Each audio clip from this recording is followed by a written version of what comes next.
अस्सलामुअलैकुम वरहमतुल्लाहि वबरकातुहू।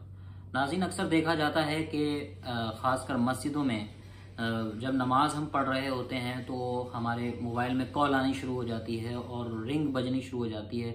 ऐसी सूरत में कुछ लोग बहुत परेशान हो जाते हैं और बाज़ औक़ात वो ऐसी हरकत कर बैठते हैं कि जिससे उनकी नमाज ही ख़त्म हो जाती है। तो अगर नमाज की हालत में आपके मोबाइल पर फ़ोन आने लग जाए, रिंग बजने लग जाए, तो ऐसी सूरत में आपको क्या करना चाहिए, किन चीज़ों का ख्याल रखना चाहिए, आज की इस वीडियो में हम यही देखने की कोशिश करेंगे।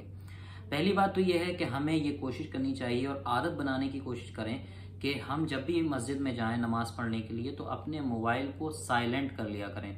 उससे होता क्या है कि जब आपके मोबाइल में फ़ोन आता है, आपकी बेल मोबाइल की बज जाती है, तो सिर्फ आपकी नमाज ही ख़राब नहीं होती, आपकी नमाज ही में खलल नहीं पड़ता है, बल्कि आसपास जो लोग नमाज पढ़ रहे होते हैं उनका ख्याल भी आप ही की तरफ मरकूज़ हो जाता है और उनकी नमाज का खुशू खुजू भी सब दरहम बरहम हो जाता है।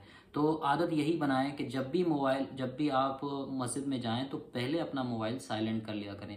दूसरी बात यह कि उसको वाइब्रेशन पर भी ना लगाया करें, क्योंकि जब मोबाइल वाइब्रेट करता है तो दूसरे लोगों की नमाज अगरचे ख़राब ना हो, खलल ना पड़े, लेकिन आपकी नमाज पर ज़रूर खलल पड़ता है। आपकी तवज्जो ज़रूर उसकी तरफ जाती है। तो वाइब्रेशन पर भी उसको ना लगाएं, बल्कि बिल्कुल उसको साइलेंट कर लें और बिना वाइब्रेशन के उसको साइलेंट करें। और अगर ये करने का ख्याल ना रहे, बाज़ औक़ात ऐसा होता है कि हम भूल जाते हैं और हमें ख्याल ही नहीं रहता कि मोबाइल साइलेंट भी करना है, और ऐसी सूरत में ऐन नमाज की सूरत में हमारे मोबाइल पे फ़ोन आ जाता है और हमारे मोबाइल की बेल बजने लग जाती है। तो उसमें अक्सर लोगों को देखा जाता है कि वो हड़बड़ा जाते हैं, परेशान हो जाते हैं। तो पहले तो आपको परेशान नहीं होना है, घबराना नहीं है, और उसके बाद आपको ये देखना है कि क्या आपका मोबाइल आपकी जेब में इस तरह रखा हुआ है और आपको क्या इतनी महारत है कि आप एक बार में उसकी बेल को बंद कर सकते हैं। अगर आप एक बार में उसकी जो रिंग टोन है, बेल है, उसको आप साइलेंट कर सकते हैं या बंद कर सकते हैं कुछ एक आध बटन दबा करके, तो आप नमाज में ऐसा कर सकते हैं, उसमें कोई हरज नहीं है।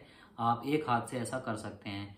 लेकिन अगर आपको ये लगता है कि मुझे इतनी महारत नहीं है, मैं ये नहीं कर पाऊंगा और मुझे बार बार हाथ ले जाना पड़ेगा, तो आप बिल्कुल भी हाथ ना ले जाएं और बार बार कोई अमल ना करें। क्योंकि बाज़ औक़ात ऐसा होता है, बार बार जब आप मोबाइल बंद करने की कोशिश करते हैं तो अमल कसीर हो जाता है, जिससे आपकी नमाज ही ख़त्म हो जाती है। लिहाजा अगर आप एक बार में ऐसा नहीं कर सकते हैं तो आप मोबाइल की तरफ हाथ ना ले जाएं और अपनी नमाज को ख़राब होने से बचाएं। अगर मोबाइल की रिंग बज रही है तो उसको बजने दें, उसको बाद में आप साइलेंट कर सकते हैं, लेकिन उस वक्त में कोई ऐसी हरकत ना करें जिससे आपकी नमाज ख़त्म हो जाए।